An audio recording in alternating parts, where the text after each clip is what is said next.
ஜனநாயக திராவிடக் கழகம் மக்களின் மனசாட்சியாக மட்டுமே செயல்படும் என்பதை தீர்க்கமாக வலியுறுத்துகிறேன். நம் தமிழ்நாட்டில் மற்ற மாநிலங்களிலும் நியாய விலை அங்காடிகள் செயலாற்றி கொண்டிருக்கிறார்கள். மக்களுக்காக குறைந்த விலையில் விவசாய மக்களிடமிருந்து நேரடியாக கொள்முதல் செய்து அனைத்து உணவுப் பொருட்களுமே மக்களுக்கு குறைந்த விலையில் கொண்டு செல்வதற்கு நல்ல வழிவகை செய்யப்பட வேண்டும். இதற்கான கிடங்குகள் அமைக்கப்பட வேண்டும். இன்றைக்கும் நியாய விலை கடையின் மூலம் பெறப்படும் அந்த பொருள் நாம் கடையில் வாங்கும் பொருளுக்கு ஈடாக இல்லை என்பதையே உண்மைத்தன்மை.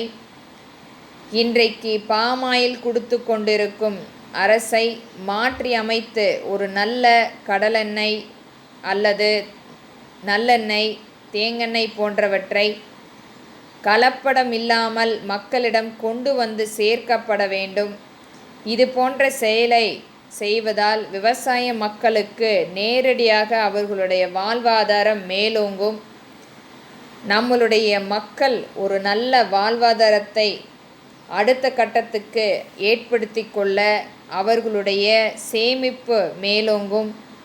இன்றைக்கு இடைத்தரகர்கள் விவசாய மக்களை ஒடுக்கி குறைந்த விலையில் பெற்று மிகப்பெரிய லாபத்தை ஈட்டிக் கொண்டிருக்கும் இந்த நாடகத்தை முற்றுப்புள்ளி வைப்பதற்கும் தமிழக அரசு முன்வந்து சில திட்டங்களை கொண்டு வந்து செயலாற்றப்பட வேண்டும். நியாய விலை கடை ஒரு முழுமையான ஒரு மிகப்பெரிய அங்காடியாக அனைத்து வகையான பொருட்களும் நியாயமான விலையில் கிடைப்பதற்கு செயலாற்றப்பட வேண்டும். இதற்கான ஒரு தனி குழுவை அமைத்து மக்களுக்கு ஒரு அன்னபூர்ணியாக அக்ஷய பாத்திரமாக மாறப்பட வேண்டும்.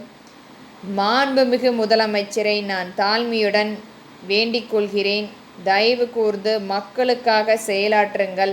மக்களுக்கு ஒரு தரமான பொருளை கொண்டு வந்து சேருங்கள் என்பதே என்னுடைய ஜனநாயக திராவிட கழகத்தின் மூலம் இதை ஒரு வேண்டுகோளாக பதிவிடுகிறேன்.